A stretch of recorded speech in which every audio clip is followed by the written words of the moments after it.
Nunca imaginé que la Navidad pudiera sentirse tan fría dentro de mi propia casa. Las palabras de mi hijo cortaban más que cualquier viento invernal. Ese momento cambió todo lo que creía saber sobre el amor. Hoy voy a contaros algo que nunca pensé que compartiría.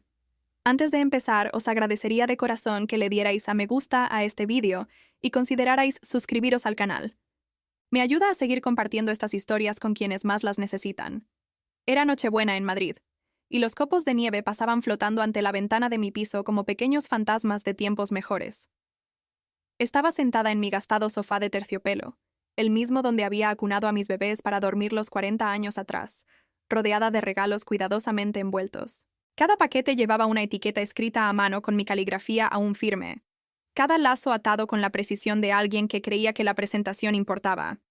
El apartamento olía a canela y clavo del popurrí que se cocía a fuego lento en la cocina, mezclado con los polvorones que había horneado esa mañana a pesar de la artritis que me atenazaba los nudillos. Había tardado 3 horas en hacer los polvorones.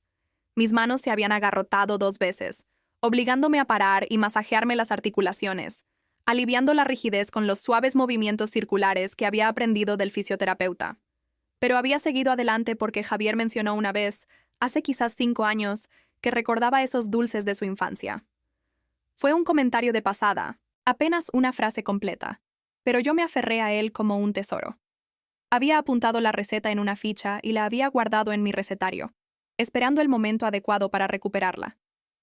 Esa mañana, mientras daba forma a cada estrella y árbol, mientras los decoraba con cuidado con glaseado verde y rojo, me había imaginado su cara al verlos.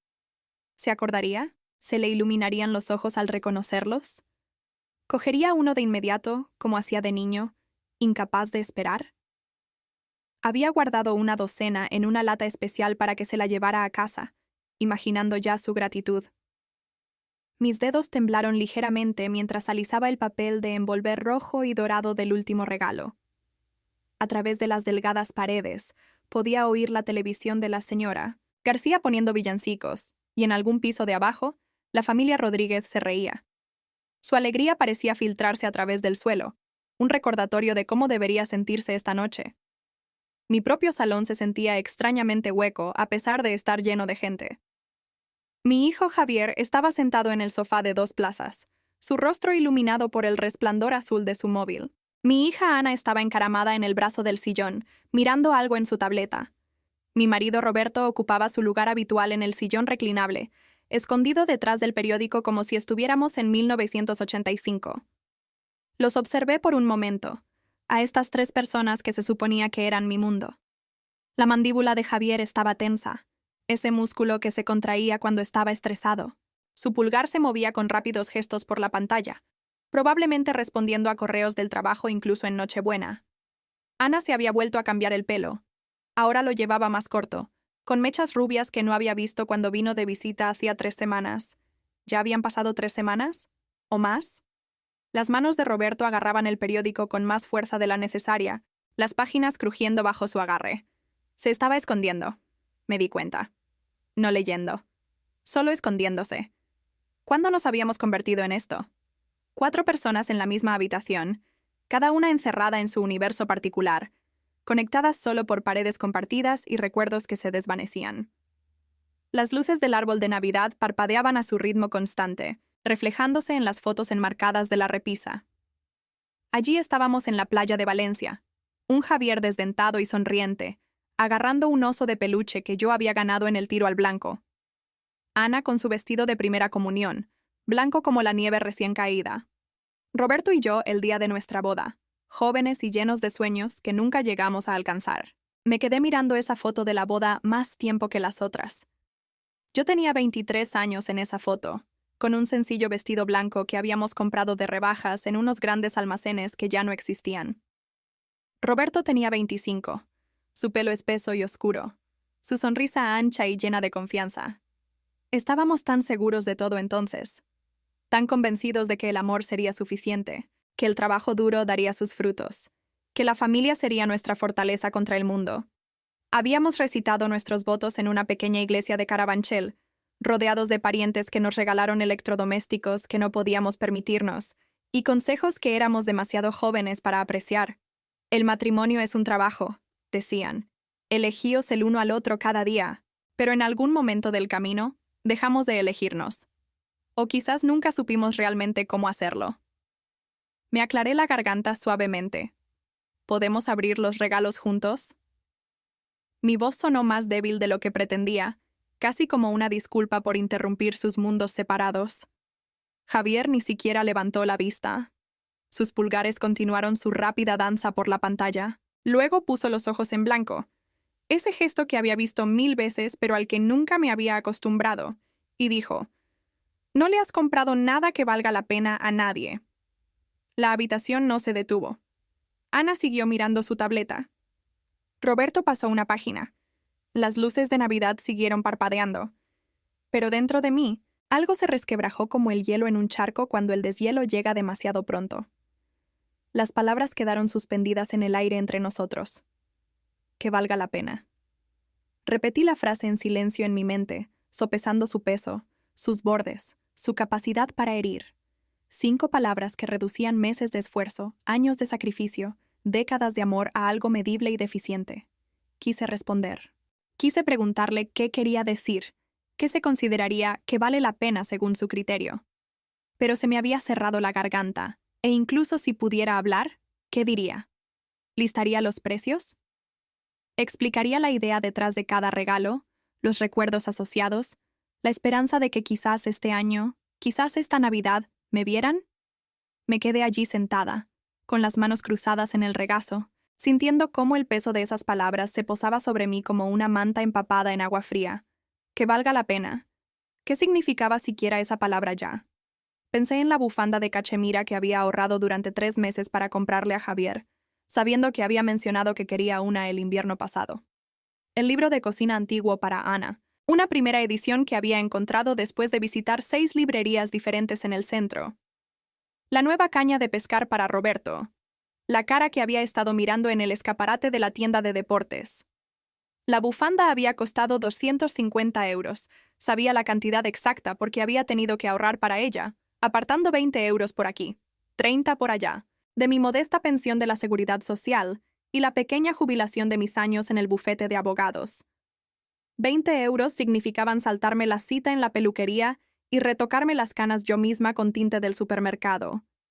30 euros significaban caminar las 12 manzanas hasta el mercado en lugar de coger el autobús, incluso cuando me dolían las rodillas. 40 euros significaban bajar la calefacción a 18 grados y llevar 2 jerseys en mi propia casa. Pero lo había hecho. Había ahorrado el dinero, visitado los grandes almacenes del barrio de Salamanca, pedido a la joven dependienta que me enseñara las bufandas de cachemira. Había sido amable, probablemente más joven que mi propia nieta, con una paciencia impropia de su edad mientras yo tocaba cada una, probando la suavidad, comparando los colores. Esta, dije finalmente, señalando una de color gris marengo que combinaría con el abrigo de invierno de Javier. Le encantará, dijo la chica, y yo quise creerla con todas mis fuerzas. Pero más que eso, pensé en todos los regalos que no se podían envolver. Las noches que me había quedado despierta ayudando a Javier con las solicitudes para la universidad, con los ojos ardiendo por el brillo de la pantalla del ordenador. La vez que había llevado a Ana a Toledo en plena tormenta de nieve porque había roto con su novio y me necesitaba. Los 42 años de cenas preparadas, almuerzos empaquetados, ropa lavada, lágrimas secadas, miedos calmados. Los recuerdos caían en cascada por mi mente como fichas de dominó. Me vi a los 28 años, doblando turnos como secretaria en el bufete del centro y limpiando oficinas por la noche, con los pies doloridos en zapatos de tacón gastado, todo para que Javier pudiera tener zapatillas nuevas para las pruebas de baloncesto.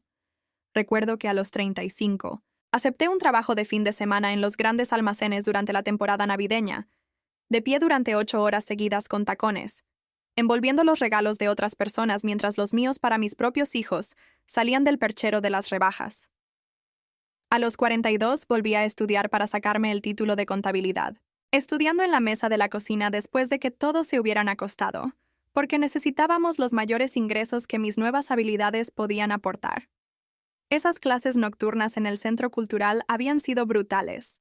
Iba 3 tardes a la semana, me sentaba en un aula con estudiantes que podrían ser mis hijos, e intentaba mantenerme despierta durante las clases sobre códigos fiscales y fórmulas de hojas de cálculo. Mis compañeros me miraban con una mezcla de lástima y curiosidad.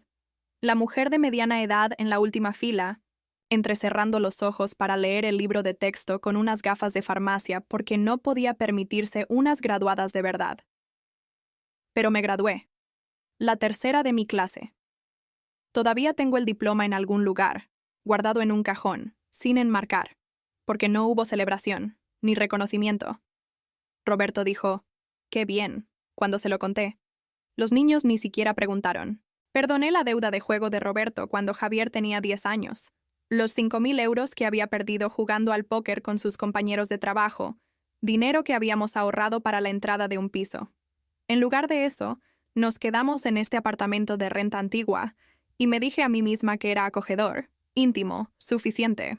Perdoné la tarjeta de crédito robada de Ana cuando tenía 19 años, la juerga de compras que me dejó con un agujero de 2.000 euros y meses de trabajo extra para pagarlo. Lloró y prometió que no volvería a pasar, y yo la abracé y le dije que todos cometemos errores. Esa noche con Ana, cuando confesó lo que había hecho, fue una de las más duras de mi vida. Había llegado a casa con bolsas de tiendas en las que yo no podía permitirme ni mirar el escaparate, con la cara encendida de emoción, enseñándome la ropa, los zapatos, el maquillaje. «Mira lo que he comprado, mamá», dijo, dando vueltas con un vestido nuevo que probablemente costaba más que mi presupuesto semanal para la compra. Luego llegó el extracto de la tarjeta de crédito. Me temblaron las manos al abrirlo, al ver las cifras, al darme cuenta de lo que había hecho. Cuando la confronté, se deshizo en lágrimas, suplicando perdón, diciendo que no sabía qué le había pasado, que solo quería sentirse especial, encajar con sus amigas que tenían dinero, que llevaban cosas caras. La abracé mientras lloraba. Le acaricié el pelo. Le dije que todo iría bien, que encontraríamos una solución, que la perdonaba. Y la perdoné. Pero también tuve un segundo trabajo durante 6 meses para pagar esa deuda. Repartí periódicos a las 5 de la mañana antes de mi turno habitual, caminando por las calles oscuras en invierno, con los dedos entumecidos a pesar de los guantes, lanzando periódicos a los portales mientras el resto del mundo dormía. Ana nunca preguntó cómo lo había pagado. Simplemente siguió adelante, aliviada, agradecida por un momento y luego olvidadiza. Las peticiones se habían convertido en un ritmo tan familiar como el latido de mi propio corazón. «Mamá, ¿puedes cuidar de los niños este fin de semana?» Solo por esta vez. Pero solo por esta vez se convirtió en todos los fines de semana. «Mamá, voy justa con el alquiler. ¿Puedes echarme una mano?» Echarme una mano se convirtió en cubrirlo por completo. «Mamá, necesitamos que alguien haga la compra, nos lleve al aeropuerto, riegue las plantas, dé de comer al gato, haga las llamadas, se encargue del papeleo, arregle el problema, resuelva la crisis». Y siempre yo había dicho que sí. Yo era la red de seguridad, el plan B, la persona con la que se podía contar cuando todos los demás habían fallado o simplemente no se habían molestado. Había llevado ese papel como un abrigo de honor, creyendo que así era el amor, que eso significaba la familia, que eso era lo que hacían las madres. Pero sentada allí en Nochebuena, rodeada de regalos que nadie parecía emocionado por recibir, viendo a mi familia existir en mi presencia sin verme realmente, sentí que algo nuevo se arrastraba por mi pecho. Era frío e incómodo, como tragar agua helada demasiado rápido. La duda. La terrible y traicionera pregunta. ¿Se estaban aprovechando de mí? La palabra me pareció fea incluso en mi propia mente. La aparté. Intenté centrarme en lo positivo. Mañana sería mejor. Mañana verían los regalos y se acordarían. Mañana lo agradecerían. Mañana, mañana, mañana. Pero el mañana llevaba años llegando, y nunca parecía llegar. Me levanté lentamente, con las rodillas protestando, y fui a la cocina. Necesitaba ver cómo iba el asado, me dije, aunque en realidad solo necesitaba moverme, hacer algo con las manos, escapar del peso de ese salón por un momento. La cocina era mi santuario, la única habitación del apartamento que era verdaderamente mía. Había organizado cada cajón, cada armario, con un cuidado meticuloso. Las especias estaban ordenadas alfabéticamente. Las ollas y sartenes encajaban perfectamente. Los paños de cocina estaban doblados en tercios precisos. Este era mi dominio, el lugar donde creaba, nutría y proveía. Mientras removía la salsa, Vi mi reflejo en la ventana oscurecida sobre el fregadero. ¿Cuándo me había hecho tan vieja? La mujer que me devolvía la mirada tenía el pelo canoso que siempre pensaba en teñir, arrugas profundas alrededor de la boca por años de sonreír a través del dolor, y unos ojos que parecían cansados de una manera que el sueño no podía arreglar. Me toqué la cara, sintiendo la suavidad de la piel envejecida, el ligero temblor que se había desarrollado en mi mano izquierda durante el último año. El temblor era nuevo, algo que había empezado a aparecer cuando estaba estresada o cansada. Mi médico había dicho que no era nada de qué preocuparse, solo un temblor esencial benigno, común en los adultos mayores. Pero me asustaba. Era un recordatorio visible de que estaba envejeciendo, de que mi cuerpo empezaba a fallarme en pequeñas cosas. Tenía 72 años. Había trabajado toda mi vida adulta. Había criado a 2 hijos. Había sido una esposa cumplidora. Lo había hecho todo bien, seguido todas las reglas, amado con todo mi corazón. Y de alguna manera, había acabado aquí, sola en mi cocina en Nochebuena, escuchando que mis regalos no valían la pena. Abrí el horno y saqué el asado. La carne estaba perfecta, se desprendía del hueso, rodeada de zanahorias y patatas que se habían caramelizado en su jugo. El olor llenó la cocina, rico y reconfortante. Había hecho este mismo asado docenas de veces, cientos quizás. Era la receta de la madre de Roberto, escrita a mano en una ficha manchada que había plastificado para conservarla. En los primeros años de nuestro matrimonio, Roberto solía entrar en la cocina cuando yo hacía este asado. Me rodeaba la cintura con sus brazos por detrás, me besaba en el cuello, me decía que olía delicioso. ¿Cuándo había dejado de hacer eso? ¿Cuándo habíamos dejado de tocarnos, excepto por roces accidentales en el pasillo?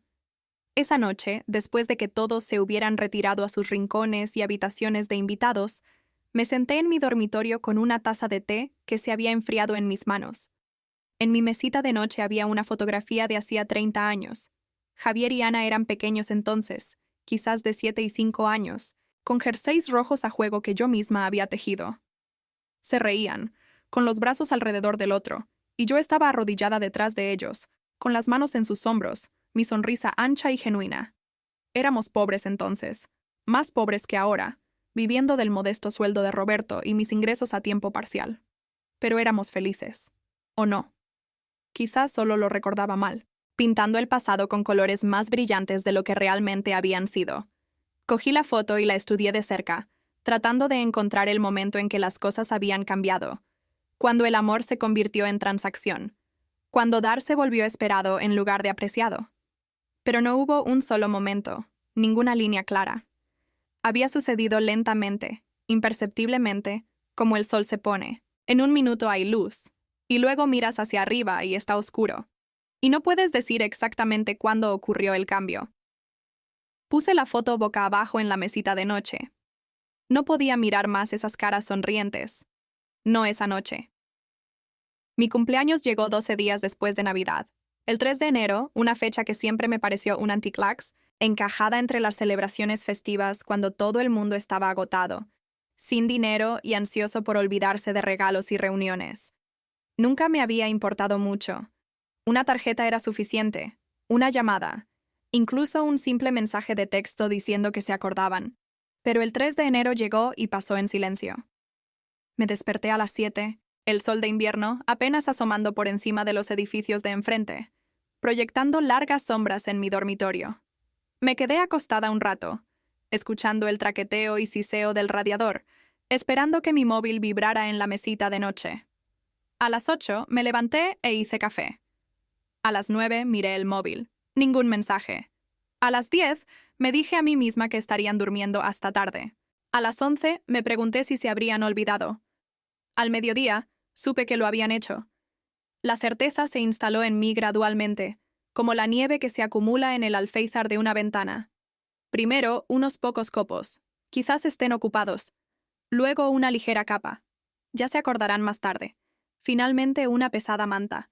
Se han olvidado. No les importa. No importas. Me preparé un desayuno sencillo. Tostada con mantequilla, un huevo pasado por agua, medio pomelo. Comí metódicamente, sin saborear nada, siguiendo los movimientos porque era lo que se hacía. Te levantas, comes, continúas. Había pasado 72 años continuando, Y continuaría hoy también. Pasé la tarde en la biblioteca pública, mi refugio desde la infancia. Caminé entre las estanterías, pasando los dedos por los lomos de los libros, encontrando consuelo en su sólida presencia. Saqué una novela de misterio y un libro de cocina. Charlé un poco con el bibliotecario que me conocía por mi nombre y fingí que tenía algún sitio al que ir, alguien esperándome. «Feliz Año Nuevo, Elena», me dijo el bibliotecario, Marcos. Era un hombre amable de unos 40 años, siempre atento con los usuarios mayores, siempre paciente cuando nos peleábamos con el sistema informático de préstamo. «Gracias, Marcos, igualmente». «¿Algún plan especial para hoy?», preguntó, y supe que solo estaba siendo educado, llenando el silencio, sin esperar realmente una respuesta interesante. «Oh, solo un día tranquilo en casa», dije, sonriendo con esa sonrisa que había perfeccionado a lo largo de los años, la que decía, «Todo está bien, estoy bien, no te preocupes por mí». «Me gusta la tranquilidad». «Suena bien», dijo, y ambos participamos en esta pequeña danza de cortesía social, ambos sabiendo que yo mentía, ambos fingiendo que no lo sabíamos. Cuando llegué a casa a las 4, había una notificación en mi móvil, pero no era una felicitación de cumpleaños. Era un mensaje de Ana en un chat de grupo que incluía a Javier pero no a mí. Solo lo vi porque me etiquetó accidentalmente por un segundo antes de eliminarme. La noche de ayer fue increíble. No me puedo creer que montáramos una fiesta tan genial. Mis manos se quedaron frías. ¿Fiesta? ¿Qué fiesta? Navegué por mis otras aplicaciones con la determinación de un detective, con el corazón desbocado. En las redes sociales de Javier, apenas ocultas, había fotos de la noche anterior. Una fiesta, en su casa del centro. Allí estaba Roberto, con una cerveza en la mano y riendo. Allí estaba Ana, abrazada a su hermano. Había amigos que reconocí, vecinos, incluso mi propia hermana Carolina, que vivía en Vallecas. Todos habían sido invitados, todos excepto yo. Me dejé caer en la silla de la cocina. La habitación me daba vueltas. Me agarré al borde de la mesa, mirando esas fotos, ampliando las caras, buscando alguna explicación, alguna razón que hiciera que esto estuviera bien. Pero no había ninguna. Esto no fue un descuido. Fue intencionado, deliberado. Habían planeado una fiesta, una reunión entera, y habían decidido que yo no debía estar allí. Mi hermana Carolina salía en 3 de las fotos. Carolina, a quien había ayudado a superar su divorcio hacía 10 años, que se había quedado en mi piso durante 6 semanas mientras se recuperaba, a la que le había prestado 3.000 euros cuando no podía pagar el alquiler. Carolina, que me llamaba cada domingo por la mañana, que sabía que el 3 de enero era mi cumpleaños, que nunca lo había olvidado en 72 años. Excepto este año. Este año había ido a una fiesta organizada por mis hijos y no había dicho nada. ¿Había preguntado por mí? ¿Se había preguntado por qué yo no estaba allí? ¿O se había sentido aliviada, contenta de celebrar sin la carga de la vieja Elena y su necesidad de atención? Encontré más pruebas en la basura. Había sacado el reciclaje esa mañana y no me había dado cuenta, pero ahora miré más de cerca. Allí, arrugada bajo pozos de café y cáscaras de naranja, había una invitación, impresa en cartulina, tipografía elegante. Acompáñanos a celebrar el Año Nuevo. La fecha era el 2 de enero, la víspera de mi cumpleaños. Al final, en lo que parecía la letra de Javier, alguien había tachado un nombre. La tinta se había corrido, pero aún podía distinguir las letras. Mi nombre. Habían impreso una invitación para mí, y luego habían decidido no dármela. Ni siquiera en el último minuto. Esto había sido planeado, discutido, acordado. Todos habían decidido colectivamente que yo no pertenecía a esa celebración. Alicé la invitación sobre la mesa de la cocina, aplastándola, mirando fijamente mi nombre tachado. El papel era caro, grueso y texturizado. Habían gastado dinero en esas invitaciones. Habían elegido un diseño, aprobado el texto, las habían enviado con semanas de antelación. Y en algún momento de ese proceso, alguien, Javier probablemente, había cogido un bolígrafo y había trazado una línea sobre mi nombre. ¿Lo habían debatido? ¿Había habido una conversación? ¿Invitamos a mamá? No, mejor no. ¿Había sido así de simple, así de casual? ¿O había sido más insidioso, más calculado? Si invitamos a mamá, querrá ayudar, querrá tomar el control, hará que todo gire en torno a ella. La taza de té que sostenía se me resbaló de los dedos. La vi caer como a cámara lenta, la vi golpear el suelo de baldosas, la vi hacerse añicos, vi el líquido marrón extenderse por las baldosas blancas como una mancha. No me moví para limpiarlo. Simplemente me quedé sentada, mirando los trozos rotos, sintiendo el agudo escozor de las lágrimas que había estado conteniendo durante meses, quizás años, finalmente liberándose. Lloré sin hacer ruido. Era una habilidad que había desarrollado hace mucho tiempo, la capacidad de llorar en perfecto silencio, para no molestar a nadie, para no ser una carga, para no convertir mi dolor en el problema de otro. Mis hombros se sacudían. Mi pecho subía y bajaba, pero no hacía ruido, como siempre, silenciosa en mi sufrimiento, invisible en mi duelo. Las lágrimas llegaron en oleadas, cada una rompiendo sobre mí con renovada fuerza. Lloré por el cumpleaños que nadie recordó. Lloré por la fiesta a la que no fui invitada. Lloré por los años de sacrificio que habían pasado desapercibidos. Lloré por la joven de la foto de boda que había creído tan profundamente en la familia, en el amor, en el poder de dar. Lloré por la madre que pensó que estaba construyendo algo duradero, algo hermoso, solo para descubrir que había estado construyendo un castillo de naipes que finalmente se había derrumbado. Después de que las lágrimas cesaron, me senté en la quietud de mi cocina, rodeada por los restos de mi taza rota y mis ilusiones destrozadas. La luz de la tarde de invierno se desvaneció hasta el anochecer, y no encendí las lámparas. Me senté en la creciente oscuridad y sentí que algo dentro de mí cambiaba. No se rompía, como la taza, sino que se endurecía, se cristalizaba, se convertía en algo nuevo. Me levanté lentamente y caminé hacia el armario del pasillo donde guardaba los álbumes de fotos. 3 álbumes grandes, encuadernados en cuero, cuidadosamente mantenidos. Había pasado horas organizando esas fotos, escribiendo pies de foto con mi letra pulcra, preservando recuerdos. Los saqué y los llevé a mi dormitorio. Uno por uno. Los quité de la estantería. Abrí el primer álbum y miré las fotos. El primer cumpleaños de Javier. La graduación de infantil de Ana. Vacaciones familiares en la Costa del Sol. Navidades pasadas. Todos sonriendo. Todos juntos. Había una foto del 5º cumpleaños de Javier. Llevaba una corona de papel que yo había hecho, con la cara cubierta de tarta de chocolate, sonriendo tan ampliamente que sus ojos estaban casi cerrados.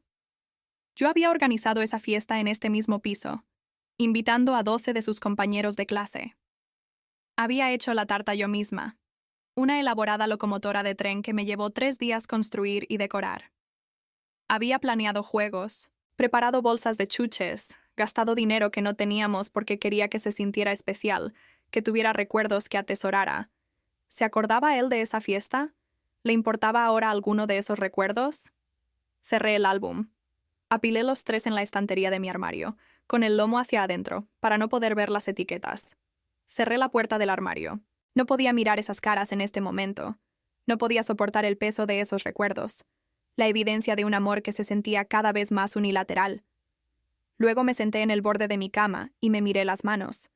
Estas manos habían cambiado miles de pañales, preparado innumerables comidas, firmado autorizaciones, trenzado cabellos, abrochado abrigos, secado lágrimas, aplaudido logros. Estas manos habían tenido 2 trabajos, fregado suelos, tecleado cartas, contado dinero, lo habían dado todo. Y ahora estas manos temblaban, y no podía hacer que pararan. Por primera vez en mis 72 años, una pequeña voz dentro de mí susurró: «Di que no».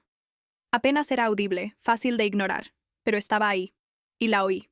La confrontación llegó antes de lo que esperaba. 3 días después de mi cumpleaños olvidado, Javier llamó. No para disculparse, no para desearme felicidades con retraso, sino para pedirme dinero. Otra vez. «Hola, mamá». Su voz sonó por el teléfono, casual, con derecho. «Estoy en un aprieto. El coche necesita frenos nuevos. ¿Puedes dejarme unos 800 euros? Estaba de pie en la encimera de mi cocina, la misma donde había descubierto la invitación desechada. El sol de la mañana entraba a raudales por la ventana, iluminando las motas de polvo en el aire. Las observé flotar, suspendidas, sin ir a ninguna parte. €800, repetí lentamente. Sí, sé que es mucho, pero ya sabes lo caras que son las reparaciones del coche. Te lo devolveré. Lo prometo. Había hecho esa promesa antes, docenas de veces, cientos quizás. Te lo devolveré. Pero nunca lo hacía. Y yo nunca se lo pedía. Ese era nuestro acuerdo tácito. Yo daba, él cogía, y fingíamos que era un préstamo. «Mamá, ¿estás ahí?» Respiré hondo. Esa pequeña voz era ahora más fuerte. Insistente. «No». Silencio al otro lado. Luego, ¿qué? «No», dije de nuevo. La palabra se sentía extraña en mi lengua, extraña y poderosa. «No voy a darte dinero para las reparaciones del coche». ¿Hablas en serio? Su tono cambió de casual a irritado en un instante. Son mis frenos, mamá. Esto es importante. Entonces encontrarás otra forma de pagarlo. ¿Qué te pasa? ¿Desde cuándo te niegas a ayudar a tu propio hijo? Desde que organizaste una fiesta y tachaste mi nombre de la invitación, pensé. Desde que olvidaste mi cumpleaños. Desde que me dijiste que mis regalos no valían la pena. Desde que me di cuenta de que he estado comprando amor en lugar de recibirlo. Pero no dije nada de eso. Solo repetí, no. Colgó sin despedirse. El tono de llamada zumbaba en mi oído como una avispa enfadada. Dejé el teléfono con cuidado sobre la encimera y me di cuenta de que mis manos habían dejado de temblar. Por primera vez en días estaban firmes. Ana llamó una hora después. La coordinación era obvia. Lo habían discutido. Habían elaborado una estrategia. «Mamá, Javier me ha dicho que te has negado a ayudarle con el coche. ¿Qué pasa? ¿Estás bien?» «Estoy bien». «No suenas bien. Suenas diferente». ¿Pasa algo? ¿Estás enfadada por algo? No estoy enfadada, dije, y era verdad. No estaba enfadada. Era otra cosa. Algo para lo que aún no tenía nombre. Simplemente no le voy a dar dinero. Pero lo necesita. Sus frenos son peligrosos. Entonces tiene que solucionarlo él mismo. Es un hombre adulto con un trabajo. Mamá, tú no eres así. Quizás debería serlo. Intentó una táctica diferente, su voz suavizándose, adoptando ese tono suplicante que usaba desde la infancia. ¿Hicimos algo que te molestara? ¿Es por Navidad? Sé que Javier fue grosero con los regalos, pero ya sabes cómo es. No lo decía en serio. ¿No? Estás siendo dramática. Ahí estaba. El menosprecio. La minimización. Estaba siendo dramática. Estaba exagerando. Yo era el problema. No ellos. Nunca ellos. Tengo que irme, dije. Mamá, espera. Colgué. Luego apagué el móvil. El silencio en mi apartamento era profundo. Por primera vez en lo que parecía una eternidad, nadie podía localizarme. Nadie podía pedirme nada. Nadie podía hacerme sentir pequeña, utilizada o invisible. Estaba sola, pero era libre. Me puse el abrigo, el largo de lana que había comprado en una tienda de segunda mano hacía años, pero que aún conservaba en buen estado. Me envolví una bufanda alrededor del cuello, me puse los guantes y salí al frío de enero. Madrid se extendía ante mí, las aceras espolvoreadas de nieve vieja, el cielo de un pálido azul invernal. Caminé sin destino, dejando que mis pies me llevaran a donde quisieran. El aire frío me picaba en las mejillas y me llenaba los pulmones. Pasé por la tienda de la esquina donde compraba el café de la mañana. Pasé por el colegio donde Javier y Ana habían aprendido a leer.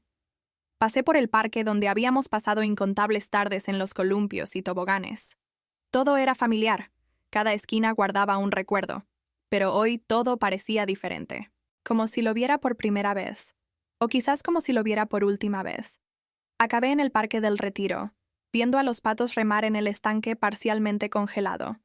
Me senté en un banco y respiré el aire frío, sintiendo cómo me llenaba los pulmones, agudo y limpio. Un corredor pasó. Una mujer pasó con un carrito de bebé. La vida continuaba a mi alrededor, indiferente a mi pequeña revolución personal. Y de alguna manera, eso fue reconfortante. El mundo no necesitaba que yo fuera útil. Seguiría girando dijera yo que sí o que no. Esa noche, dormí mejor que en años. No me desperté a las 3 de la mañana preguntándome si había hecho lo suficiente, dado lo suficiente, amado lo suficiente. No me quedé despierta haciendo listas mentales de tareas que necesitaba completar. gente a la que necesitaba complacer, problemas que necesitaba resolver. Simplemente dormí, profunda, sin sueños y en paz. Durante los días siguientes, mi móvil permaneció apagado. Sabía que habría mensajes esperando, buzones de voz, mensajes de texto, probablemente correos electrónicos también, pero aún no estaba lista para enfrentarlos. En cambio, me centré en pequeñas cosas. Reorganicé los armarios de mi cocina. Terminé la novela de misterio de la biblioteca. Hice sopa solo para mí, una pequeña cantidad, no las ollas enormes que solía preparar para enviar a casa con Javier y Ana. Al cuarto día, llamaron a mi puerta. Miré por la mirilla y vi a mi vecina, la señora Ruiz, sosteniendo una fuente tapada. Abrí la puerta. «He hecho demasiado estofado», dijo, lo cual ambas sabíamos que era mentira. La señora Ruiz nunca hacía de más. Pensé que quizás te gustaría un poco. «Es muy amable por tu parte», dije, aceptando el plato caliente. Me estudió la cara con sus agudos ojos marrones. Ojos que habían visto 8 décadas de vida y sabían leer el dolor en otra persona.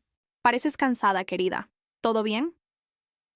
Era una pregunta tan simple, hecha con una preocupación tan genuina, que sentí que se me llenaban los ojos de lágrimas. ¿Cuándo fue la última vez que alguien me preguntó si estaba bien y realmente quería saber la respuesta? «Voy tirando», dije. «Tirar no es lo mismo que estar bien». Me dio una palmadita en el brazo. «Estoy en el 4C si necesitas hablar. O si solo necesitas sentarte en silencio con alguien. A veces eso es suficiente». Después de que se fuera, me quedé en el umbral sosteniendo el estofado, sintiendo el calor traspasar el plato hasta mis manos. Qué pequeña amabilidad. Qué gesto tan simple. Pero significaba más para mí en ese momento que todos los regalos de Navidad obligatorios y las reuniones familiares forzadas juntas. Raquel Ruiz no necesitaba nada de mí. No pedía favores, ni dinero, ni mi tiempo. Solo ofrecía consuelo, dado libremente, sin condiciones. No podía recordar la última vez que mi propia familia había hecho lo mismo. Comí el estofado lentamente esa noche, saboreando cada bocado, y pensé en la diferencia entre el amor y la obligación, entre dar y ser despojado, entre la familia de sangre y la familia elegida. Los mensajes, cuando finalmente los escuché, fueron peores de lo que esperaba. Javier había llamado 6 veces, su tono progresando de la irritación a la ira y a lo que sonaba como pánico genuino. «Mamá, ¿qué demonios? ¿Por qué no contestas? ¿Ha pasado algo? Devuélveme la llamada».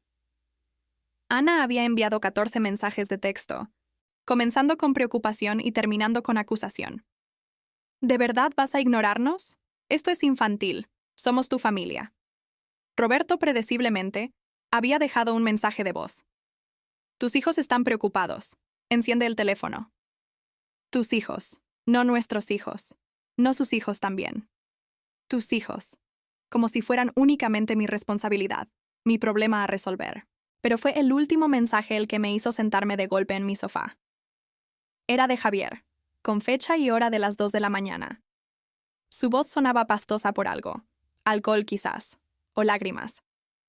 ¿Sabes qué, mamá? Pues vale. Si quieres ser egoísta, sé egoísta. De todas formas, llevamos años cargando contigo. ¿Crees que te necesitamos? Pues no.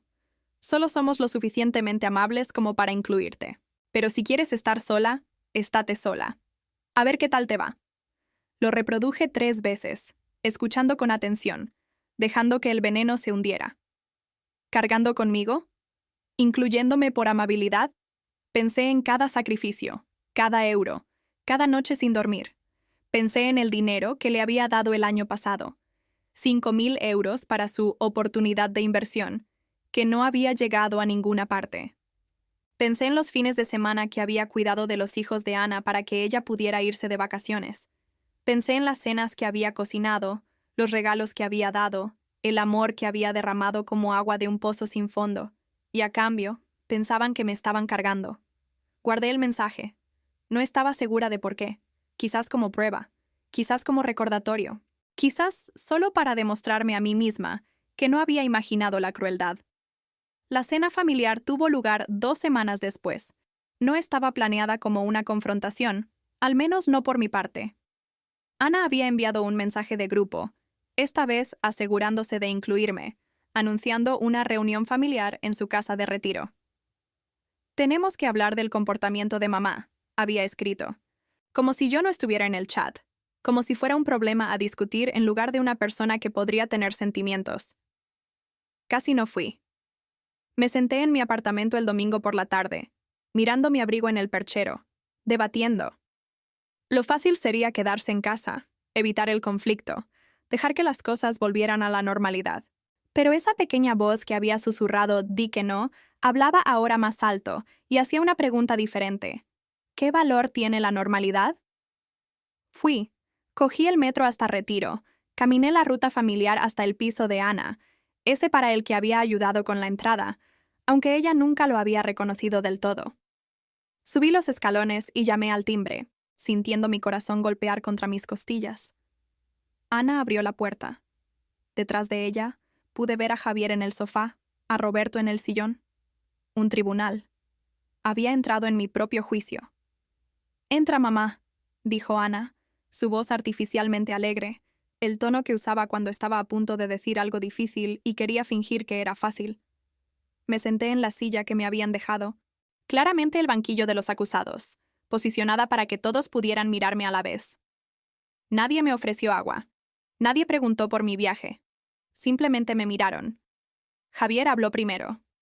«Queríamos hablar de lo que ha estado pasando contigo». «Lo que ha estado pasando conmigo», repetí sin expresión. «Lo del dinero, ignorar nuestras llamadas, apagar el teléfono, esa actitud que has desarrollado». «Actitud. ¿Ves? Justo eso. Ese tono. No es propio de ti». «Quizás», dije lenta y cuidadosamente. «No me conocéis tan bien como creéis». Ana intervino, haciendo de poli bueno. «Mamá, estamos preocupados por ti. Este cambio es tan repentino. ¿Estás deprimida? ¿Necesitas ver a alguien? No hay nada de malo en pedir ayuda».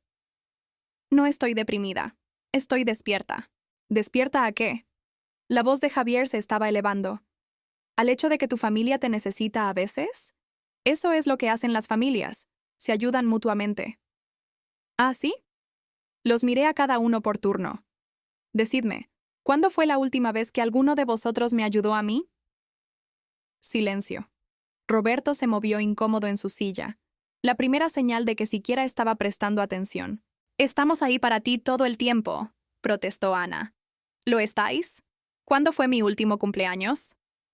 Más silencio. Ana miró a Javier. Javier miró su móvil.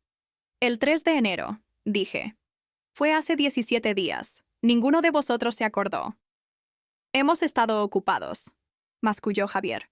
«¿Demasiado ocupados para enviar un mensaje? Demasiado ocupados para una llamada. ¿Pero no demasiado ocupados para organizar una fiesta y aseguraros de que yo no estuviera invitada?» La cara de Ana se sonrojó. «Eso no tenía que ver contigo». «Entonces, ¿con qué tenía que ver?» «Solo queríamos pasar una noche sin...» Se interrumpió. «Sin mí». Terminé por ella. «Una noche sin vuestra madre. Encontré la invitación, Ana, en la basura, con mi nombre tachado». «Mamá, te lo estás tomando por el lado equivocado». «¿Y cuál es el lado correcto para tomárselo?» Javier se levantó, con la cara roja. «¿Sabes qué? Por esto es exactamente por lo que no te invitamos, porque haces que todo gire en torno a ti. Te haces la víctima, nos haces sentir culpables. Tenemos derecho a tener nuestras propias vidas sin que estés constantemente encima». Cada palabra aterrizó como un golpe físico. Pero no me inmuté. Ya me habían golpeado antes, con palabras y con silencio, y había sobrevivido. Podía sobrevivir a esto también. «¿Encima?», dije en voz baja. «¿Así es como llamas a que lo deje todo para cuidar de los niños? ¿A que envíe dinero que apenas puedo permitirme? ¿A que pase meses buscando el regalo perfecto?» Mi voz era firme, pero mis manos se aferraban a los brazos de la silla con tanta fuerza que mis nudillos se habían puesto blancos. «No estoy encima, Javier. Estoy siendo útil. Eso es lo que me habéis enseñado a hacer. Es el único papel que me habéis dejado». Roberto finalmente habló. «Estás siendo injusta con los chicos. Tienen sus propias vidas, sus propios problemas. No se puede esperar que satisfagan todas tus necesidades emocionales». Me volví para mirar a mi marido. Llevábamos casados 44 años, y en ese momento, Apenas lo reconocí.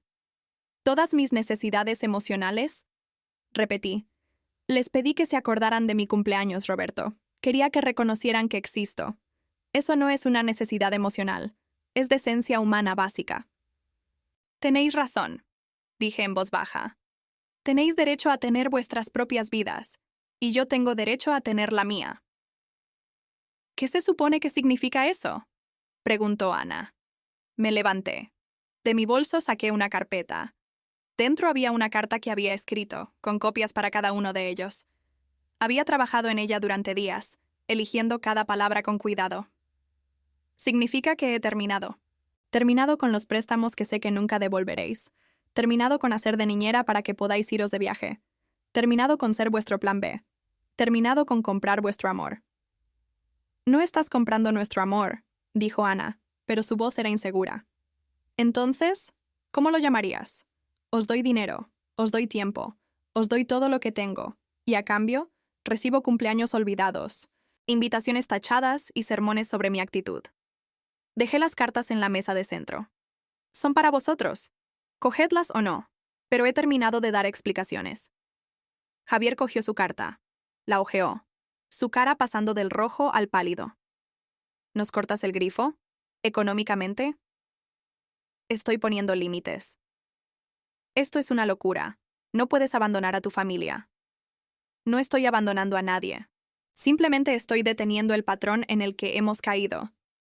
Ese en el que yo doy y vosotros cogéis, y nadie se pregunta si es justo, sostenible o incluso saludable. Roberto habló por primera vez. Esta es tu madre hablando. Lo dijo como una acusación, como si me hubiera poseído otra persona. Sí, asentí. Lo es. Quizás deberías escucharla. Caminé hacia la puerta. Ana me agarró del brazo. Mamá, por favor, no te vayas así. Podemos hablar de esto, podemos solucionarlo. Hemos estado hablando. Habéis estado hablándome a mí, sobre mí, a mi alrededor. Pero no habéis estado escuchando, y estoy cansada de repetirme. Si sales por esa puerta, no esperes que vengamos corriendo detrás de ti, dijo Javier. Me volví para mirarlo. Mi hijo. El bebé que había sostenido. El niño al que había protegido. El joven por el que me había sacrificado. Y dije, con una claridad que me sorprendió incluso a mí, no lo espero. Me fui. Bajé los escalones de la casa, salí al frío aire de febrero y no miré atrás. Me temblaban las piernas. Mi corazón latía con fuerza. Pero seguí caminando. Caminé hasta el metro, volví a Chamberí, subí las escaleras hasta mi piso, y solo entonces me permití sentarme, permitirme sentir el peso de lo que acababa de hacer. Acababa de alejarme de mi familia. O quizás ellos se habían alejado de mí hacía años, y yo recién ahora me daba cuenta. Pensé que había terminado. De verdad lo pensé. Pensé que la confrontación en casa de Ana fue el clímax, el enfrentamiento final, el final de la historia. Estaba equivocada. 2 semanas después, me encontré con mi hermana Carolina en el supermercado. Estaba en la sección de frutería, examinando aguacates con la concentración de un cirujano. Cuando me vio, su rostro hizo algo extraño. Un destello de culpa, rápidamente enmascarado por una alegría forzada. «Oh, hola», dijo, demasiado alegremente. «Iba a llamarte». «Ajá». «Sí, es que he querido». Se interrumpió, dándose cuenta de lo vacías que sonaban las palabras. Nos quedamos allí entre las verduras. 2 hermanas que una vez fueron cercanas, ahora extrañas conectadas solo por la sangre y los viejos recuerdos. «Te vi en la fiesta», dije. «La fiesta de Javier, a la que no me invitaron». La cara de Carolina se descompuso. «Lo siento. Debería haber dicho algo. Debería haberles dicho que estaba mal». «Pero no lo hiciste». «No», admitió. «No lo hice. Me dije a mí misma que no era asunto mío, que era entre tú y tus hijos. Pero la verdad es que fui una cobarde. Al menos fue honesta. Eso era más de lo que mis hijos me habían dado». «Están diciéndole a la gente que los estoy abandonando», dijo Carolina en voz baja. «Ana ha estado en las redes sociales. Escribió una larga publicación sobre cómo les has cortado el grifo, cómo estás eligiendo estar sola, cómo han intentado contactarte pero no respondes. La gente está comentando, tomando partido. Algunos te defienden, otros los defienden a ellos. Se ha convertido en todo un asunto. Sentí que se me oprimía el pecho. Por supuesto que lo habían hecho. Por supuesto que habían tomado este asunto familiar privado y lo habían hecho público. Se habían pintado como víctimas. Habían tergiversado la narrativa. Era una manipulación final, un último intento de hacerme la villana. Quería que lo supieras, continuó Carolina, antes de que lo vieras por ti misma. Y quería decir que lo siento, por ir a esa fiesta, por no defenderte, por creer su versión de los hechos sin preguntar por la tuya. Le di las gracias. ¿Qué más podía hacer? Su disculpa no podía deshacer el daño, pero al menos era algo. Al menos alguien estaba dispuesto a reconocer que quizás, solo quizás, yo no era el problema. Fui a casa y, en contra de mi buen juicio, miré las redes sociales de Ana. Ahí estaba, una publicación larga y emotiva sobre lo desgarrador que era tener una madre que elegía el aislamiento en lugar de la familia, que rechazaba la ayuda, que castigaba a sus hijos por tener sus propias vidas. Los comentarios eran una mezcla de apoyo y crítica, extraños opinando sobre una situación de la que no sabían nada. Pero peor que la publicación en sí, fue lo que encontré cuando profundicé. Capturas de pantalla que Ana había compartido en un grupo privado y que alguien había filtrado. Mensajes entre ella y Javier de hacía meses, mucho antes de mi supuesto abandono, mucho antes de Navidad. Mensajes planeando cómo manejarme, cómo mantenerme a distancia mientras seguían accediendo a mi cuenta bancaria, cómo gestionar las expectativas de mamá. Lo habían estado planeando. La exclusión, la distancia, la narrativa. Yo no estaba sufriendo una crisis nerviosa. No me estaba volviendo difícil de repente. Estaba respondiendo a un patrón que ellos habían creado deliberadamente. Me senté en mi sofá, con el portátil abierto, mirando estos mensajes, estos fríos cálculos de mi valor. Y sentí algo que nunca antes había sentido hacia mis hijos. No era ira, exactamente. Ni siquiera dolor. Era algo más frío. Era aceptación. No me querían. No de verdad. No de la manera en que yo los había querido. Quizás nunca lo habían hecho. Quizás me había estado engañando a mí misma durante 72 años, creyendo que el vínculo entre madre e hijo era inquebrantable, que la sangre significaba algo más allá de la biología. Quizás me había equivocado. Cerré el portátil. No respondí a la publicación. No me defendí. No intenté aclarar las cosas. Porque me di cuenta de algo importante. No necesitaba hacerlo. Las personas que importaban, las personas que realmente me conocían, no creerían la versión de Ana. Y las personas que sí la creían, no importaban. A la mañana siguiente, recibí una carta. No un correo electrónico ni un mensaje de texto, sino una carta de verdad, escrita a mano, deslizada por debajo de mi puerta. Era de la señora Ruiz. Querida vecina, comenzaba. Sé que no es asunto mío, pero quería decirte algo. He vivido una larga vida. He visto mucho. Y una cosa que he aprendido es esta. A veces lo más valiente que podemos hacer es alejarnos de las personas que nos tratan mal. Incluso si, especialmente si, esas personas son familia. No le debes a nadie tu paz mental, ni siquiera a tus hijos. Espero que estés bien. Estoy aquí si me necesitas. Tu amiga, Raquel Ruiz. La leí 3 veces. Luego la doblé con cuidado y la guardé en el cajón de mi mesita de noche, junto a la foto que había puesto boca abajo. Raquel Ruiz. Mi vecina desde hacía 15 años, con la que había intercambiado cortesías, pero nunca había conocido realmente, me había visto más claramente en estas últimas semanas que mi propia familia en toda una vida. Esa tarde hice algo que no había hecho en décadas. Fui a una tienda de bellas artes en el centro de Madrid. Vagué por los pasillos, pasando los dedos por pinceles y lienzos, respirando el olor a aceite de linaza y trementina. Antes de tener hijos, antes de convertirme en esposa, madre y cuidadora, yo pintaba. Nada profesional, nada especial. Solo simples acuarelas y bocetos, una forma de ver el mundo, una forma de expresar algo que no podía poner en palabras. Lo había dejado cuando nació Javier. Sin tiempo, sin dinero, sin espacio para aficiones cuando había pañales que cambiar y facturas que pagar. Me había dicho a mí misma que volvería a ello algún día. Algún día cuando los niños fueran mayores. Algún día cuando hubiera más tiempo. Pero ese día nunca llegó. Hasta ahora.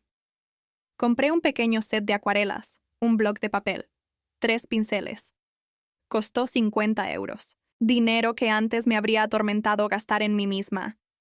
Pero no dudé. Pagué, cogí mi bolsa y volví a casa con una ligereza en mis pasos que no había sentido en años. Esa noche, me instalé en la mesa de mi cocina. Mezclé colores, probé los pinceles, hice trazos experimentales. Estaba oxidada, terriblemente. Mis manos no recordaban los movimientos. Mis ojos no podían capturar del todo lo que quería ver, pero no importaba, porque estaba haciendo algo para mí, algo que me daba alegría, algo que no tenía nada que ver con ser útil, necesaria o buena. Pinté hasta la medianoche, perdiéndome en el simple acto de la creación. Cuando finalmente paré, agotada y feliz, miré lo que había hecho. Era terrible. Objetivamente, artísticamente terrible. Los colores estaban embarrados, las proporciones eran incorrectas, toda la composición era un desastre. Y me encantó. Porque era mío. Durante las semanas siguientes, empecé a construir una nueva vida. No un reemplazo de la anterior, sino algo diferente. Algo elegido en lugar de heredado. Me apunté a una clase de pintura en un centro cultural los martes por la tarde. Retomé el contacto con María, una amiga de mis días de secretaria con la que había perdido el contacto cuando las obligaciones familiares consumieron todo mi tiempo. Quedamos para tomar café. Paseamos por el jardín botánico. Hablamos de libros, política y recuerdos. Ella nunca había tenido hijos. Había elegido un camino diferente. Y me encontré envidiando su libertad, aunque todavía amaba a los hijos que había criado, por complicado que se hubiera vuelto ese amor. Me ofrecí como voluntaria en la biblioteca pública los jueves por la mañana, colocando libros y ayudando a los usuarios a encontrar lo que necesitaban. Era trabajo, sí, pero un trabajo que yo elegía, un trabajo que terminaba cuando yo quería, un trabajo que no venía con culpa ni obligación, ni el peso de deudas impagables. Hablaba más a menudo con la señora Ruiz. Desarrollamos una rutina. De los domingos por la tarde, sentadas en su apartamento o en el mío, hablando o sin hablar, simplemente existiendo en una compañía cómoda. Me contó sobre su difunto esposo, sobre la hija que vivía en California y llamaba una vez al mes, sobre los nietos que veía una vez al año. No endulzaba la soledad de la vejez, pero tampoco se regodeaba en ella. Había hecho las paces con su vida, lo bueno y lo malo, y me estaba enseñando a hacer lo mismo. Y lentamente, imperceptiblemente, comencé a cambiar. No de manera dramática, no de formas que alguien más pudiera notar. Pero yo lo sentía. En la forma en que me mantenía un poco más erguida. En la forma en que mis manos dejaron de temblar. En la forma en que podía mirarme en el espejo sin sentir vergüenza o insuficiencia. Tenía 72 años y estaba aprendiendo quién era fuera de ser la madre de alguien, la esposa de alguien, la solución de alguien para cada problema. 3 meses después de la confrontación en casa de Ana, apareció en mi puerta, sola. Era un sábado por la tarde, y me estaba preparando para encontrarme con María para dar un paseo.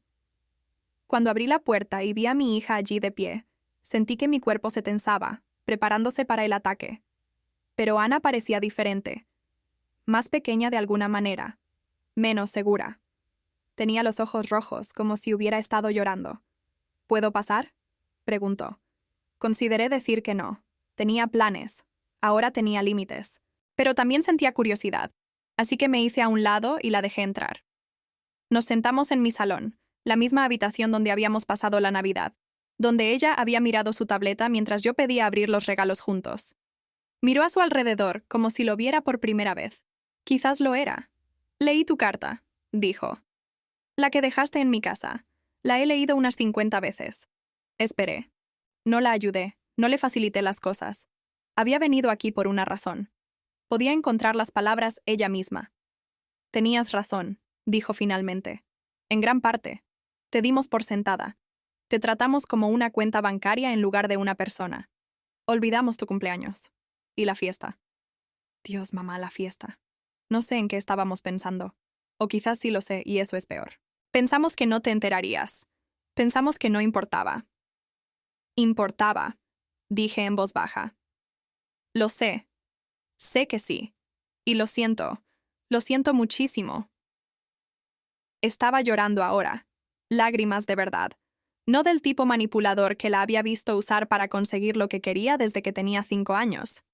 Estas eran diferentes. Eran genuinas. Vi lo que escribí en Internet. Continuó. Alguien me envió capturas de lo que publiqué, y no podía creer que hubiera dicho esas cosas. Te convertí en la villana cuando eras tú la que había sido herida. Tergiversé todo para quedar mejor. ¿Y la peor parte? Ni siquiera me di cuenta de que lo estaba haciendo hasta que alguien me lo señaló. Hasta que María comentó en mi publicación. ¿María comentó? Ana asintió. No me atacó, solo hizo preguntas. Preguntas simples. Como, ¿cuándo fue la última vez que hice algo por ti sin esperar nada a cambio? ¿Cuándo fue la última vez que te pregunté cómo estabas y realmente escuché la respuesta? Y no pude responderlas, mamá. No pude responder ninguna de ellas. Y me di cuenta de que no te conocía en absoluto. Te conocía como mi madre, como la persona que siempre estaba ahí, pero no te conocía como persona. Se secó los ojos con el dorso de la mano. No te pido que me perdones. No me lo merezco. Y no te pido que vuelvas y finjas que todo está bien. Solo quería que supieras que ahora lo veo. Veo lo que hicimos, lo que yo hice, y me odio por ello. Nos quedamos en silencio por un largo momento.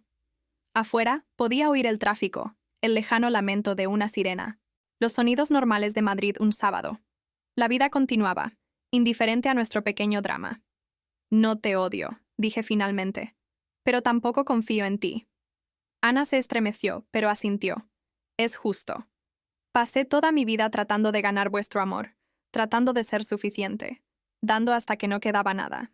Y ahora me doy cuenta de que lo estaba haciendo mal. Os estaba enseñando que el amor se podía comprar, que yo solo era valiosa por lo que podía proporcionar. Así que aprendisteis esa lección. La aprendisteis bien. Quiero desaprenderla, dijo Ana. Quiero hacerlo mejor. Quiero conocerte. No como mi madre, como persona, como tú misma. Eso llevará tiempo. Tengo tiempo. Miré a mi hija. La miré de verdad. Tenía 45 años, con arrugas alrededor de los ojos y canas en el pelo que cubría con tinte. ¿Cuándo se había hecho tan mayor? ¿Cuándo lo había hecho yo? He quedado con una amiga en 1 hora, dije. No puedo anularlo. El rostro de Ana decayó ligeramente, luego se recompuso. Por supuesto, no debería haber aparecido así, debería haber llamado primero.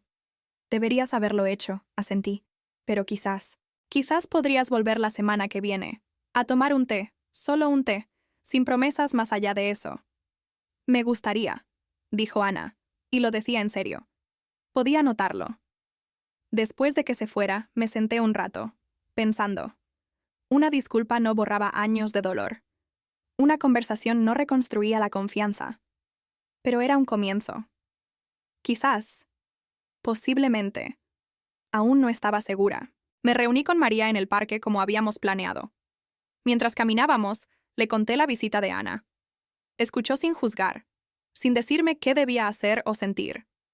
La pregunta, dijo finalmente, no es si debes perdonarla. La pregunta es qué tipo de relación quieres en el futuro, y si ella es capaz de ser la persona que necesitas que sea. No sé la respuesta a eso. No tienes que saberla todavía.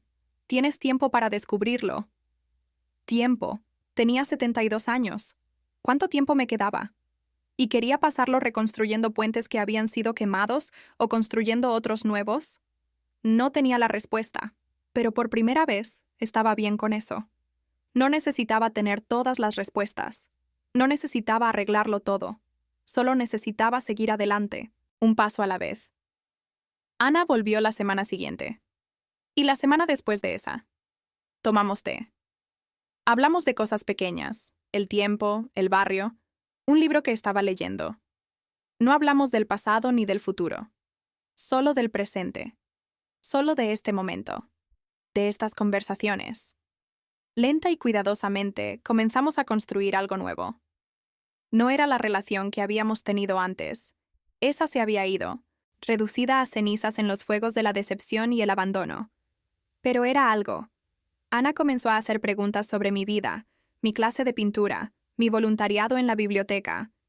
Parecía genuinamente interesada en las respuestas. Una tarde, unas 6 semanas después de nuestros test semanales, Ana trajo a su hija menor, Sofía.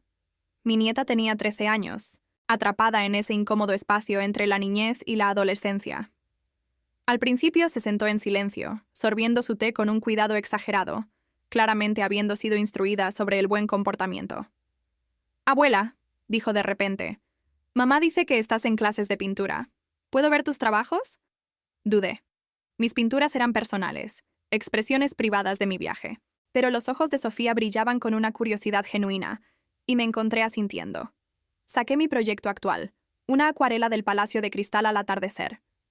«Es precioso», dijo Sofía, y supe que lo decía en serio. «¿Me enseñas?» Y así lo hice. La semana siguiente, Sofía vino sola, y nos sentamos en la mesa de mi cocina con pinturas y pinceles. Le enseñé a mezclar colores, a dejar que el agua guiara la pintura, a abrazar la imperfección. Pintamos juntas en un silencio cómodo, roto ocasionalmente por las preguntas de Sofía o mis suaves correcciones. Mientras observaba el rostro de mi nieta, fruncido en concentración, me di cuenta de algo importante. Estaba rompiendo un ciclo. Le estaba enseñando a Sofía que tenía valor más allá de lo que podía hacer por los demás, que la creatividad y la autoexpresión eran actividades dignas, que estaba bien tomarse tiempo para sí misma. Le estaba enseñando cosas que yo acababa de aprender. Javier no vino. Llamó una vez, una breve conversación en la que preguntó cómo estaba, y yo dije que bien, y ambos fingimos que eso era suficiente. No se disculpó. No esperaba que lo hiciera. Algunas personas no son capaces de ese tipo de autorreflexión. Quizás lo sería, algún día, o quizás no. De cualquier manera, no era mi responsabilidad esperarlo. Roberto y yo existíamos en un extraño limbo. Vivíamos en el mismo piso, pero llevábamos vidas separadas. Éramos educados, civiles, como compañeros de piso. Había estado tan silencioso durante todo, tan pasivo, que casi había olvidado que él también era parte de esta familia. Una noche, unos 4 meses después de la confrontación, Roberto entró en la cocina mientras yo pintaba. Se quedó en el umbral observándome trabajar con una expresión ilegible. «Pareces diferente», dijo finalmente. No levanté la vista de mi pintura. «Soy diferente». «¿Más feliz?» «Sí». Se quedó en silencio un largo momento. «Debería haber dicho algo, en casa de Ana, incluso antes. Debería haberte defendido». Dejé el pincel y lo miré. Realmente lo miré. Este hombre con el que había estado casada 44 años, este extraño con el que compartía una vida. «¿Por qué no lo hiciste?», pregunté. Se encogió de hombros, un gesto de impotencia. «No sé. Era más fácil no hacerlo. Y siempre he tomado el camino fácil». Al menos fue honesto. «No sé si puedo cambiar», continuó.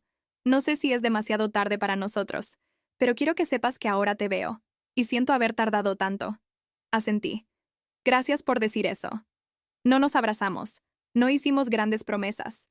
Pero algo cambió entre nosotros, una pequeña grieta en el muro que habíamos construido durante décadas. Si esa grieta se ensancharía hasta convertirse en una puerta o seguiría siendo una pequeña fisura, no lo sabía.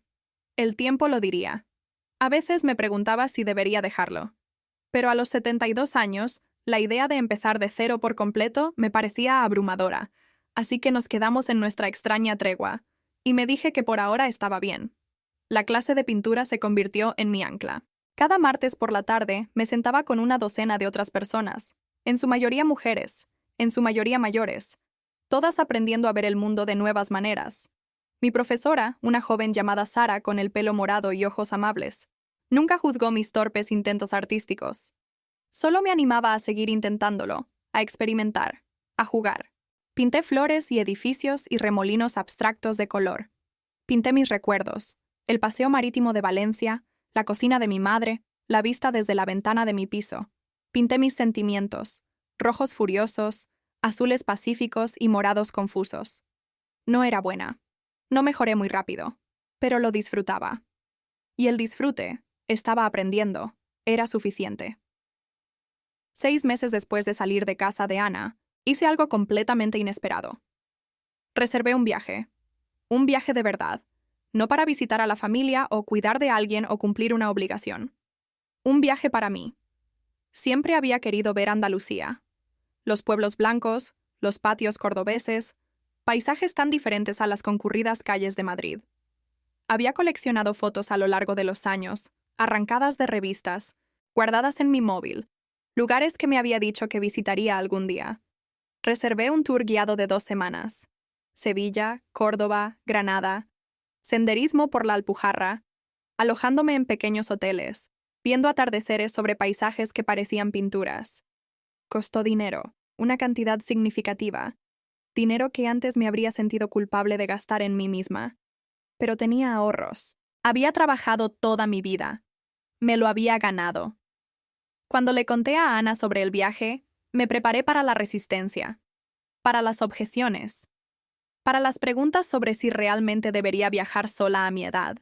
Pero me sorprendió. Suena increíble, dijo. ¿Puedes enviar fotos? ¿No crees que es una locura? ¿Una mujer mayor viajando sola? Creo que es valiente, dijo. Y creo que te lo mereces. El viaje fue todo lo que había esperado y más. Caminé lentamente, a mi propio ritmo, parando para fotografiar patios y flores. Cené sola en pequeños restaurantes, leyendo libros y viendo la puesta de sol. Hice amistad con otros viajeros, intercambiando historias e información de contacto que probablemente nunca usaría pero que apreciaba de todos modos. Me paré en el borde del Tajo de Ronda y lloré. No de tristeza, sino por la abrumadora belleza del lugar, la pura escala de la naturaleza que hacía que mis problemas parecieran pequeños y manejables. Era una persona diminuta en un mundo enorme, y de alguna manera eso era reconfortante. Envié fotos a Ana, a María y a la señora Ruiz. Publiqué algunas en las redes sociales, la primera vez que lo hacía en meses. Los comentarios fueron abrumadoramente positivos. Incluso personas con las que no había hablado en años se pusieron en contacto para decir lo feliz que me veía. Y era feliz. No perfectamente, no por completo. Todavía tenía días difíciles. Todavía echaba de menos a la familia que creía tener. Pero era feliz de una manera que nunca antes lo había sido. Era feliz porque había elegido esta vida, esta libertad, esta versión de mí misma. Cuando volví a casa, bronceada, cansada y llena de historias, mi piso se sentía diferente. Más pequeño pero también más mío. Lo había reclamado. Me había reclamado a mí misma. Ahora, casi un año después de esa Nochebuena en la que Javier puso los ojos en blanco y despreció mis regalos, puedo sentarme en mi salón y sentirme en paz.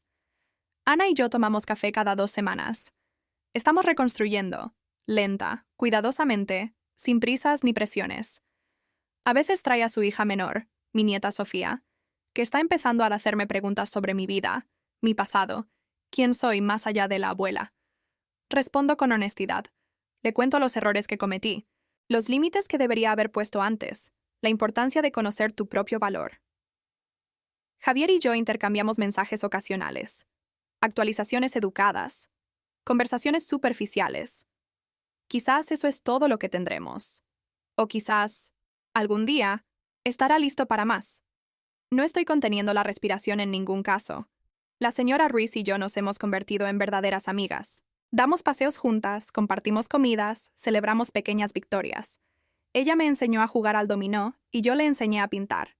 Ninguna de las dos es muy buena en la afición de la otra, pero nos reímos de ello, y la risa se ha convertido en mi sonido favorito. María y yo estamos planeando un viaje a Asturias el próximo otoño.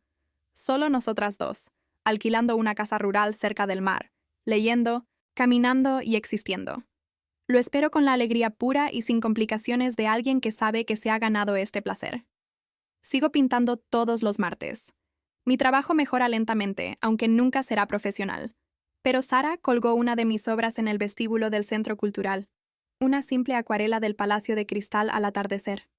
Debajo, una pequeña tarjeta con mi nombre. Solo mi nombre. No madre, no esposa, no abuela. Solo yo. Ahora miro las fotos de mi repisa. He vuelto a sacar algunas, las que me hacen sonreír en lugar de doler. Hay una de Javier y Ana de niños, antes de que todo se complicara. Puedo mirarla ahora y recordar el amor sin el dolor. No es fácil, pero es posible. El atardecer desde mi ventana pinta el cielo en tonos de naranja y rosa. Me sirvo una copa de vino. Uno bueno. No del barato que solía comprar porque no creía merecer algo mejor. Me siento en mi sofá y bebo lentamente, saboreando el silencio. Mi maleta está junto a la puerta, hecha para otro viaje. A Asturias, para ver las hojas de otoño. Voy sola de nuevo, por elección. Porque he aprendido que sola no significa solitaria, puede significar libre. Pienso en la mujer que era hace un año. Envolviendo regalos son manos temblorosas, desesperada por una aprobación que nunca llegaría. Siento compasión por ella. Hacía lo que podía con las herramientas que tenía. Pero ya no quiero ser ella. Y no lo soy. Lo más importante que he aprendido es esto. El amor no debería requerir que desaparezcas. El amor no debería exigir todo y no dar nada a cambio. El amor no debería hacerte pequeña. El amor real, el amor sano, el amor recíproco, te eleva, te ve, te valora por quién eres, no por lo que puedes proporcionar.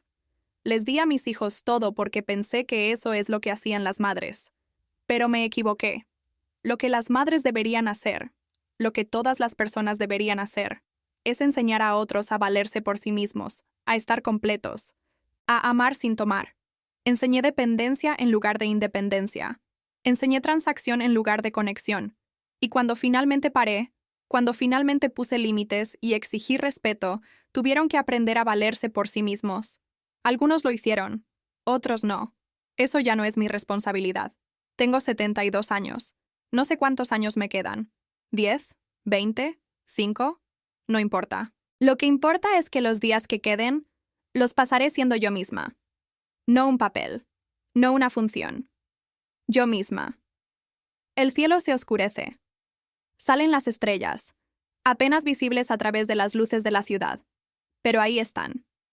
Termino mi vino y lavo la copa. Un simple acto doméstico que ahora se siente diferente. No estoy limpiando lo de nadie. Estoy cuidando mi espacio. Hay una diferencia. Antes de acostarme, abro mi diario y escribo unas líneas. Empecé a llevar un diario hace 6 meses, documentando este viaje de autodescubrimiento. Esta noche escribo. Solía pensar que la familia lo era todo.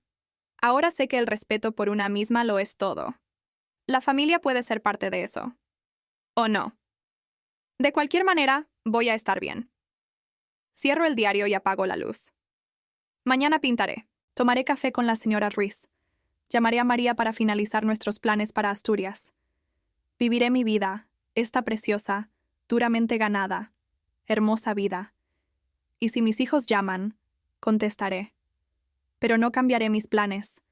No sacrificaré mi paz. No me haré pequeña para que ellos se sientan cómodos. Simplemente estaré presente, honestamente, tanto como pueda sin dejar de proteger el yo que tanto me ha costado encontrar. Este es mi renacimiento. Esta es mi libertad. Esta soy yo, finalmente, después de 72 años, aprendiendo a ponerme mi propia máscara de oxígeno primero. La lección no es complicada. No puedes servir de una jarra vacía. No puedes amar bien a los demás si no te amas a ti misma. Y no puedes ser una persona completa si solo existes en relación con los demás. Tardé 7 décadas en aprenderlo. Pero lo aprendí. Y ahora puedo vivirlo. ¿Habéis vivido algo parecido? ¿Conocéis a alguien cuyo amor se dio por sentado, cuyos sacrificios pasaron desapercibidos, que finalmente tuvo que elegirse a sí mismo? Compartid vuestra historia en los comentarios. Recordémonos unos a otros que nunca es tarde para reclamar nuestro valor. Y si esta historia os ha conmovido, si os ha hecho pensar o sentir o recordar, por favor, dadle a me gusta a este vídeo y suscribíos. No por mí. Por la siguiente persona que necesite oír que importa, que su vida tiene valor más allá de lo que da a los demás, que merece respeto, amor y paz. Gracias por escuchar. Gracias por estar aquí. Gracias por ser testigos de mi viaje de invisible a visible, de usada a valorada, de perdida a encontrada. Mi nombre es Elena, y soy suficiente.